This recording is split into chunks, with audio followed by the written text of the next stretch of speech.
In just 7 days, thousands of Dominican flags will be waving along 6th Avenue for the 42nd annual Dominican Day Parade.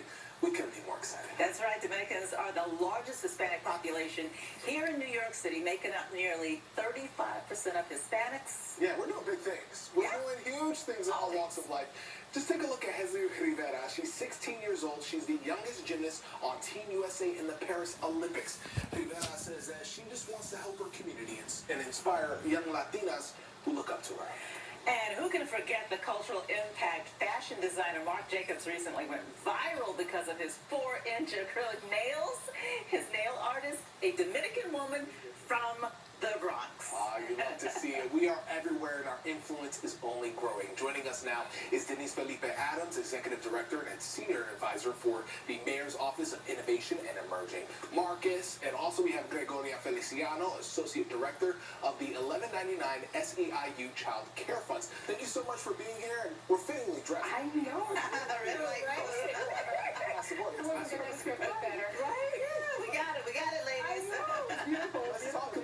Let's talk about what is being Dominican. What does it mean to you? Let's start with Gregoria. Well, Dominican comes from a long legacy of ancestors who have values of perseverance, determination, are talented, are very resourceful. So I have to live up to that. I emigrated in the 60s and have been fully educated in the great state of New York, and living up to the legacy of what it is to be a Dominican, is giving back to my community, is extending a hand to fellow Dominicans, particularly the young youth. Yeah. And so this is why I'm part of the scholarship committee on the parade. Oh, for me, it's been a joy. I'm the first generation born here in New York City, in the Lower East Side, and I've never really seen the full representation of what it is to be Dominican. We're like a melting pot of sancocho, you know, a little bit of everything in it, but we bring the flavor. And I found my voice in politics, thank God. I had wonderful mentors and teachers, but for me, it's a vibrant joy.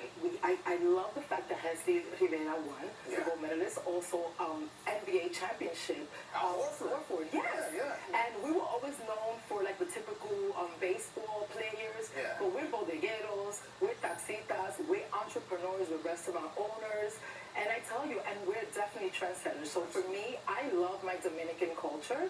I love the music. I love the vibrant energy that we bring to the room. And I think that we just need a little more representation. And I'm happy to be representing in the mayor's office. You know what? You are part of the melting pot. Yeah. So what is the theme of this year's parade? It is merengue nuestro ritmo. I just want to pass it on to my colleagues so she can say Yes, thank you. So the merengue, we're celebrating 175 years of its existence, right? And so we're going to share with the community its roots, where did the ritmo come from, where did the rhythm originate from, explore the initial instruments used, the guiro, the accordion, la tambora, and because merengue really evokes in us a sense of joy, unity, pride, and hope. It has a very festive melody, and so the minute you hear merengue, you know it's time to forget about our problems, forget about our joy. Love it. I definitely want to add, if you allow me, I grew up hearing merengue every Saturday when we had to do oficio, which meant we had to clean the home. So I grew up to hearing Zafiro, Juan Luis Guerra. Merengue was just our vibrant wake-up, our alarm clock, right, for cleaning. So I must say that our culture, not only the music, but it's just everything that encompasses of what we do. I want to ask you this, because Dominicans, as you mentioned, a big melting pot. I always feel like you could put a Dominican anywhere in the world and they're going to thrive. That's my personal feelings. They found New York to be home. Dominicans have made their home here, the largest minority group that's continued to grow in New York City. From the mayor's office perspective, just what's that like knowing that representation of Dominicans are here in New York?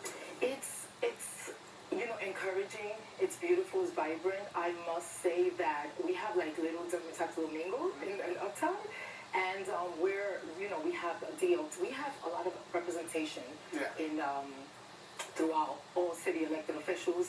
We have our first DOT commissioner, Danis Rodriguez, our congressman, a whole bunch of wonderful assemblywomen in the Bronx. The Bronx Deputy Director, Jeanette Peguero, who's also a fellow honoree, and you as well. I can't wait to celebrate with everyone.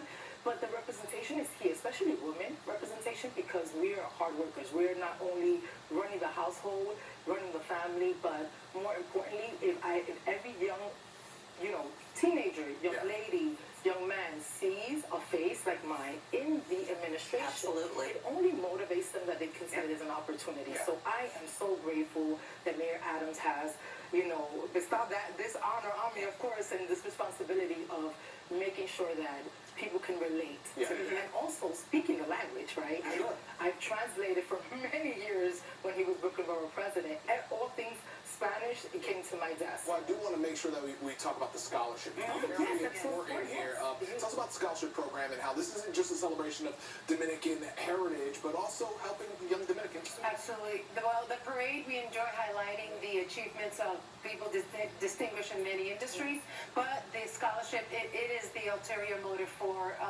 the donors and the sponsors. So the scholarship launched in 2015. The parade has committed over $1 million in scholarships All right. to over 200 students so far. The application process is close at this point, Yeah. and we're currently reviewing. Initially, 536 students applied. We're reviewing 126 of those students who qualify with an academic performance of nearly 4.0, who have financial need, and who are starting their college career, or they could be in a trade school, or entering college, or a graduate student. We don't When should parents know about applying?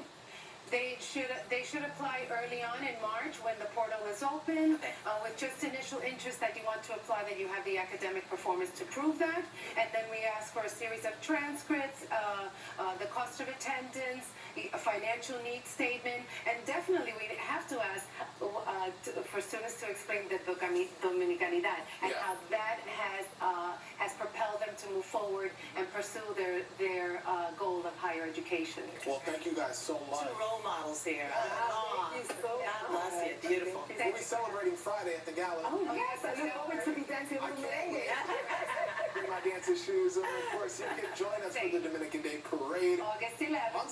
On Sunday, August 11th, on ABC7 NY. We're going to be showing it right here. Thank you. Got you there. Thank you, ladies. And still ahead, we're going to try the flavors of the motherland. We've got Steven Rodriguez, an executive chef and owner of Casita RD, and mixologist and founder of the Silver Sun Group, Darnell Owen.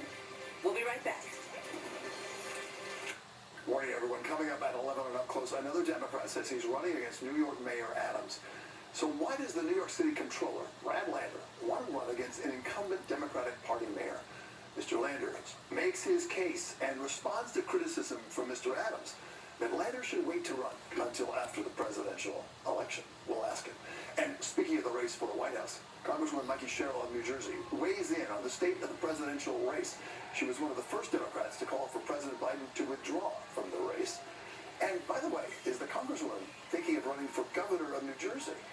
We get the 411 on her plans. It's all coming up on Up Close at 11, and I hope you can join us.